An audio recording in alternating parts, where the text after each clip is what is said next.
Bonjour à tous, ici Levi Boris. On va revenir sur l'actualité padel des derniers jours et se projeter sur le mondial. D'abord, le tournoi New Giza, c'est un tournoi P2, la moins bonne catégorie des tournois Premier Padel, un peu comme les ATP 250 en tennis. C'est un tournoi qui n'a pas vu se produire les meilleurs joueurs mondiaux.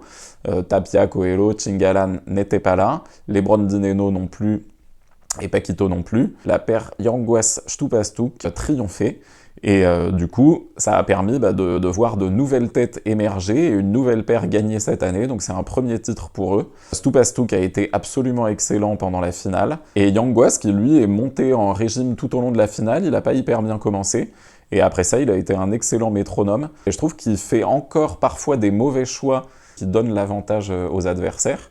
Mais je trouve que sur cette finale, il est vraiment parfaitement monté en régime, il a pris la mesure de ses adversaires et de ce qu'il savait bien faire, et ça lui a permis, je trouve, d'être très juste. Et Stupastuk, qui lui touchait moins de balles, il a touché moins de 40% des balles qui venaient de son côté, donc Yanguas en a touché plus de 60.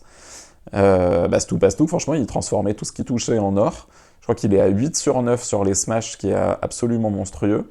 Et après ça, sur les key points, on voit que c'est lui qui a pris le jeu à son compte, qui a su faire le geste juste. Globalement, franchement, un très bon match de padel, et ça fait aussi plaisir de voir des tournois comme ça, où on n'a pas une énième finale Coelho Tapia contre Chingoto et Galan, même si ce sont des matchs que l'on adore au demeurant.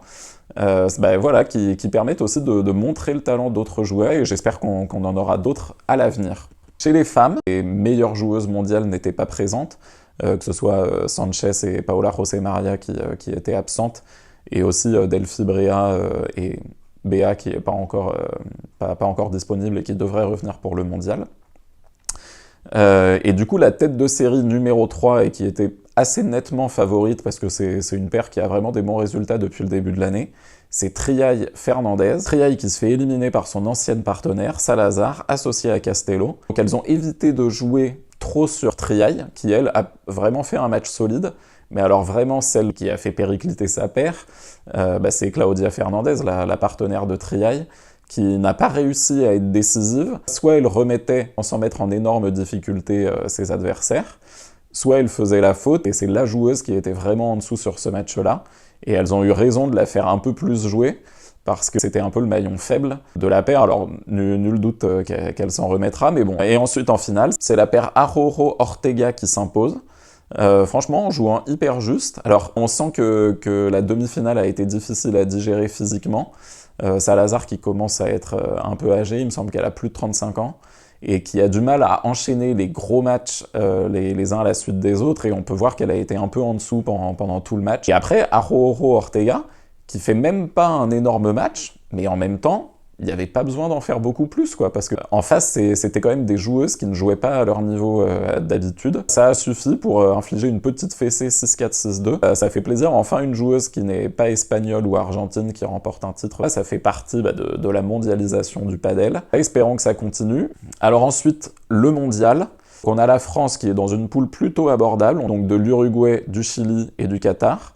Donc c'est un match au meilleur des 3 matchs, donc on a 3 paires qui s'affrontent, on a 8 joueurs sélectionnés, et il se trouve que le poids de l'ensemble des classements des joueurs de l'équipe de France, c'est 1200, donc ça correspond à peu près à des joueurs classés autour de la 150e place mondiale, tandis que pour le Chili, on est sur un poids total de 2000, pour l'Uruguay, on est à 7000, et il y a un joueur qui est non classé, donc ça apparaît quand même d'être le petit pousset de la poule.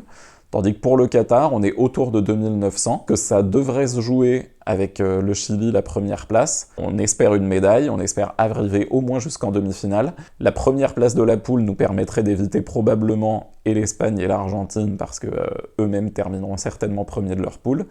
J'ai vu aussi que les Argentins allaient mettre en place la paire Chingoto-Tapia, alors c'est pas encore officiel, mais en tout cas ça ferait sens. Le gros espoir de victoire des Argentins, c'est de gagner des 2 premières paires, parce qu'ils ont donc Tapia et Chingoto qui sont 2 des 4 meilleurs joueurs mondiaux, et ils ont Stupa et Dineno qui en 2023 et début 2024 étaient habitués à faire les demi-finales des tournois auxquels ils participaient, voire à aller en finale et remporter des titres. C'est une paire qui se connaît parfaitement, donc si ces 2 paires arrivent à faire les 2 points, derrière on peut mettre qui on veut sur la 3e paire, de toute façon, le match sera emporté. En tout cas, la première partie de mon souhait de voir Chingoto et Tapia associés dans un match face à Coelho et Galan, en tout cas, ça a l'air d'être bien parti. Donc voilà, on croise les doigts. Ce serait quand même vraiment le match à suivre. Et voilà, on se le souhaite. On se le souhaite pour le padel. Mais mettez-moi en commentaire qui vous pensez qu'il va gagner, ça m'intéresse. Ce qu'il y a de bien aussi avec le mondial, c'est que finalement ça mettra la focale sur des joueurs qui sont moins bien classés,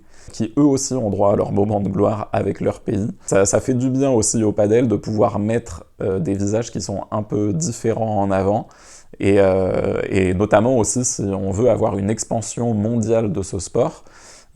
Évidemment, ça passe par des compétitions comme celle-là, qui sont certes aujourd'hui déséquilibrées, mais qui demain seront probablement beaucoup plus disputées, même pour les 2 premières places. Donc voilà, on va passer un bon moment devant sa télé avec ce mondial. Dernier sujet que j'aimerais aborder, qui est un peu différent, c'est la disparition des vidéos World Padel Tour sur YouTube. Je rappelle que World Padel Tour, c'était le circuit mondial de padel avant l'arrivée de Premier Padel, le circuit financé par le Qatar, et Premier Padel a racheté World Padel Tour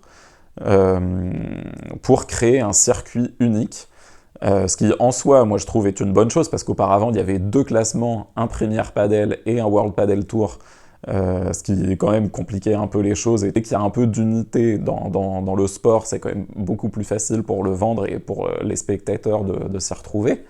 Parce qu'il y avait du coup des numéros 1 mondiaux qui pouvaient être différents entre le World Padel Tour et le Premier Padel, ce qui n'avait quand même aucun sens. Là, il se trouve du coup que Premier Padel avait gardé la chaîne YouTube World Padel Tour, donc qui faisait remonter des matchs sur au moins les 10 dernières années. Et voilà, on ne sait pas ce que vont devenir ces matchs, alors que ils font partie du patrimoine du padel, ils font partie de l'histoire de ce sport. Moi je trouve ça dommage par exemple en tennis qu'on n'ait pas forcément assez d'images d'archives sur les matchs qu'il pouvait y avoir pré-Air Open ou même après, sur des matchs des années 70-80.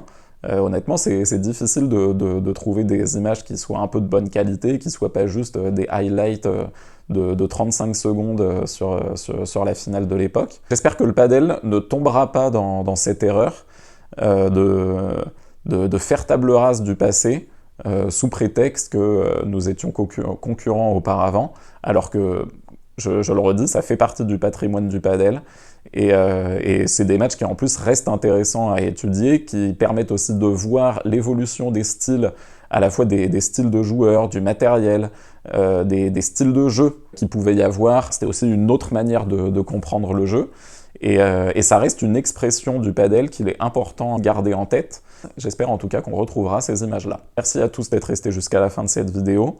N'hésitez pas à me mettre un commentaire, ne serait-ce que pour pousser la vidéo et m'envoyer vos encouragements, ça me fait toujours hyper plaisir. Partagez ce contenu à ceux qui suivent le circuit padel dans vos potes.